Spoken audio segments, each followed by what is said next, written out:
pessoal, estou aqui de volta para falar um pouco sobre essa questão da chegada do irmão.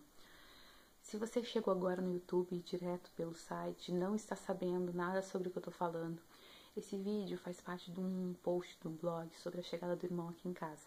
Como foi com a Manuela, como tem sido, e é um pouco para contar de maneira mais objetiva e mais fácil até de explicar sobre como foi durante a crise que a Manuela teve de ciúmes e como está sendo até hoje. Ali embaixo, aqui embaixo na descrição do vídeo, eu vou deixar o link para o post no blog falando sobre isso.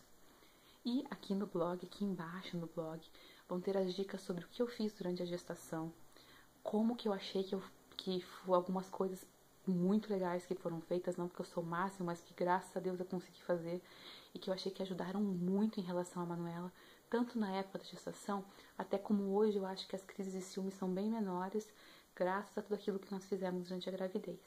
E também mais para baixo tem as dicas da psicóloga sobre o tema.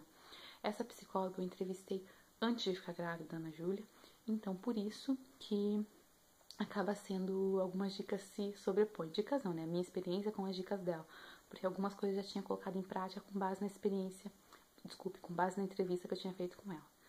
Então, como eu estava dizendo ali no post, a gravidez da Ana Júlia foi super tranquila. A gente falava com a Manuela desde antes, ela foi a primeira a saber, foi ela que anunciou para todos os parentes. Ela participou de forma muito ativa de tudo aquilo que eu pude ajudar, como está escrito ali embaixo. Tudo aquilo que ela pôde fazer, ali embaixo eu conto um pouco. Mas até que então, no dia do chá da Ana Júlia, cerca de 2 meses antes, desculpa, 1 mês e meio antes do nascimento da Ana Júlia, a Manuela entrou em crise. Foi então que chegou a crise dos ciúmes da irmã. Ela viu o salão todo arrumado, ela viu a festa toda arrumada para Ana Júlia, os presentes, os convidados, e ela entrou em surto. Ela subiu para casa da minha mãe, a gente estava no salão de festas, e ela chorava copiosamente, não queria descer para a festa. E ela falava assim: eu queria estar feliz, mas eu não consigo. Eu sei que eu devia estar feliz, mas eu não consigo. Eu não quero ter meu bebê. E tudo que a gente argumentava, ela contra-argumentava. A Manuela é muito racional. Então eu falava: filha, você vai ter uma amiga pro resto da vida. E ela falava: eu já tenho amigas, eu não quero mais amigas. Enfim, foram tantas coisas que eu até já me esqueci de metade, graças a Deus. Mas começou a crise ali. Até no dia do chá, algumas pessoas foram ali comprar presentes para ela, chamaram ela na hora que foram conversar, fazer o anúncio, assim, né, principal do chá. E a gente foi tentando lidar. Essa crise durou do chá até uns 2 meses, mais ou menos, depois da chegada da Ana Júlia, que foi quando a Manuela percebeu que todos os medos dela não eram necessários, não tinham fundamento. E assim, inclusive, esse é um dos pontos que eu fico questionando o tempo da diferença entre irmãos. Eu não tenho a menor ideia se é mais fácil ter filho muito próximo ou muito distante. Não é a minha experiência. Às vezes eu imagino que por ser mais próximo, com uma idade muito pequena, mais nova, né? É muito mais difícil, porque a criança não entende, então você não consegue explicar. Para a Manuela eu consigo explicar o que vai acontecer. Por outro lado, pelo fato de não entender, não tem essa necessidade essa preocupação que a Manuela teve. A Manuela, antes do necessário, começou a imaginar como seria perder os pais, ou seja lá o que ela imaginava, por causa dessa racionalização dela. E depois aconteceu que não era nada daquilo que ela tinha imaginado. Então isso ajudou a superar os ciúmes depois do nascimento da Ana Júlia. Mas esse ciúmes aconteceu e foi do chá até mais ou menos esse tempo depois do parto, que além disso também foi o tempo que a Ana Júlia começou a interagir com a irmã. Então ela sentia que a Ana Júlia a amava, tinha ela como uma pessoa que era querida, porque ela sorria, ela interagia, ela gostava das brincadeiras. Hoje, aos 8 meses, a Manuela brinca com a Ana Júlia beça, mas é claro, tem também os momentos de não quero brincar, não quero fazer, deixa em paz, não quero que entre no meu quarto, que eu acho que é normal de todo relacionamento entre irmãos, né? Eu acho que faz parte isso. Mas dentro disso, do pós-parto, existem algumas dicas que sempre são faladas e eu queria comentar com vocês. Primeiro, a gente tem que respeitar a criança mais velha na questão do venha me ajudar com seu irmão. Aqui em casa, se eu falo pra Manuela, venha me ajudar a arrumar mesa, por exemplo, ela sabe que ela tem que vir, é uma ordem, não é um pedido.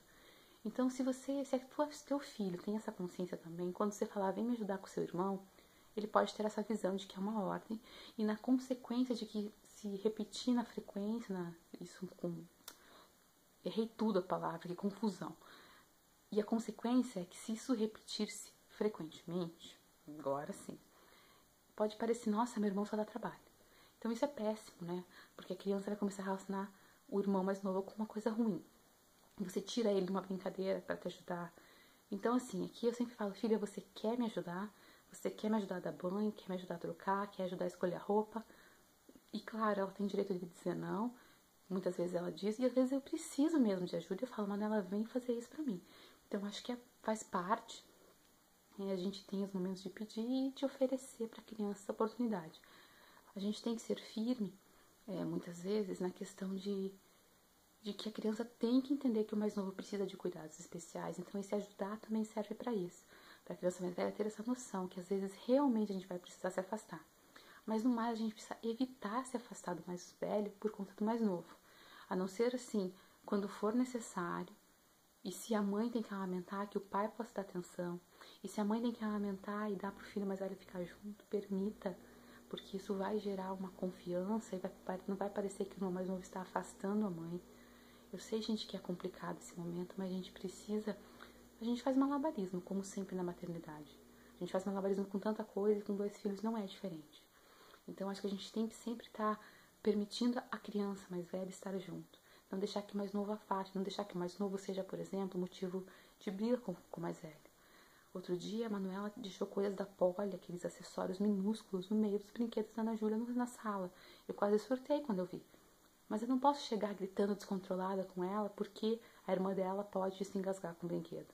Eu tenho sim que explicar, mas sabendo ponderar minhas palavras de maneira que ela entenda, já que ela é maior, ela tem essa capacidade, mas sem mostrar pra ela, olha, agora a tua vida eu vou brigar com você porque tua irmã nasceu. Porque antes ela teria que organizar os brinquedos.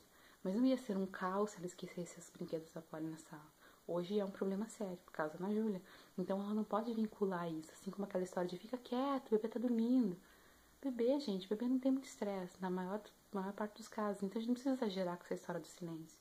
O mais velho não precisa ser privado da sua liberdade por causa do mais novo, porque isso vai criar, sim, rejeição. Não precisa ser psicólogo para perceber isso, né? Outra coisa que eu procuro fazer é sempre fazer a Manuela ser prioridade. Então, quando as duas acordam juntos, a Ana Júlia não acorda morrendo de fome. Então, eu vou lá, faço primeiro o Nescau da Manuela, depois a mamadeira da Ana Júlia. A Ana Júlia não sente que eu abandonei ela. A Manuela pode sentir sim. Se eu falar, filha, espera que eu tô fazendo a mamadeira da tua irmã todo dia de manhã, isso pode sim criar uma rejeição. E não me custa, não custa pra Ana Júlia, então é uma coisa que eu posso fazer. É claro que a gente também tem que ser firmes quando tem que ser firmes. Então, às vezes eu falo, Manuela, agora eu realmente não posso, a tua irmã precisa de mim, precisa de ajuda e eu vou ter que dar atenção pra ela. Isso aconteceu depois que a Ana Júlia nasceu muito com a amamentação. A Manuela vivia pedindo, eu pegava a Ana Júlia pra dar de mamar, a Manuela chegava e pedia pra eu fazer alguma coisa. Às vezes pedia um abraço. E daí no começo eu falava pra ela, fazia quando eu podia, quando eu não podia eu falava que eu não podia. Até que um dia eu tive que ser firme e falar, filha, eu fico triste quando você fala isso, porque a mamãe queria poder, mas eu não posso. Então, por favor, não peça mais. Ela parou de pedir. Na época da crise mesmo, entre o chá e o parto, as coisas estavam indo de mal a pior, ela estava sempre piorando. Até que um dia ela falou assim, essa minha irmã chata que eu não quero, mas vai vir do mesmo jeito. E nesse dia, tudo que eu tava tendo de carinho, compreensão, passar a mão na cabeça, eu parei e falei, filha, isso eu não vou aceitar. A tua irmã nunca fez nada pra você e se ela te chamasse de chata, eu também não ia gostar. Então você pare com isso agora, chega dessa ciumeira, não tem motivo pra ter ciúmes. Você vai ver que a alma vai cuidar de você do mesmo jeito e vai ser tudo lindo e maravilhoso, tá? E depois desse dia também eu senti que melhorou um pouco. Não foi 100%, mas melhorou um pouco. Então, ao longo do tempo, a gente vai aprendendo. Agora, recentemente, com as férias, e a Manuela sendo mais em casa comigo, com a Ana Júlia, e também nessa fase de que ela tá difícil, dos 6 anos, como eu comentei nos posts anteriores no blog, eu tenho sentido que ela tem tido mais ciúmes. Às vezes ela pede pra eu dar comida na boca dela, ela pede pra eu dar mais atenção pra ela, e a gente vai aprendendo a lidar, né? Tudo um malabarismo. E eu acho que alguns ciúmes sempre vão acontecer. Mas a minha esperança é que logo que a Ana Júlia começar a interagir mais, a andar, a brincar, quanto maior for a possibilidade de interação da Ana Júlia, eu acho que menor vai ser os ciúmes da Manuela, pelo fato de elas poderem fazer mais coisas juntas. Essa é a minha esperança, né? A gente vai trabalhando para isso. Então, se você tiver mais alguma dúvida sobre a minha experiência com as duas meninas, como alguns já sabem, eu engravidei da Ana Júlia, que a Manuela tinha 5 anos. E... 5 anos? um pouquinho antes, né? Um pouquinho antes. A Ana Júlia nasceu, a Manuela tinha 5 anos e 5 meses. E hoje a Ana Júlia tá com 8 meses, a Manuela tá com 6 anos. E a gente vai aprendendo a lidar todos os dias. Então, se tiver mais alguma dúvida sobre a minha experiência, pergunte. Vamos ver o que a gente pode ajudar uns aos outros. E confira o resto do post, as outras dicas da psicóloga. E vai contando pra gente como que foi a tua experiência, quais são as suas expectativas. E se Deus quiser, com muita ajuda, a gente vai conseguir sempre acertando e não deixando as bolas desse malabarismo que é a maternidade caírem.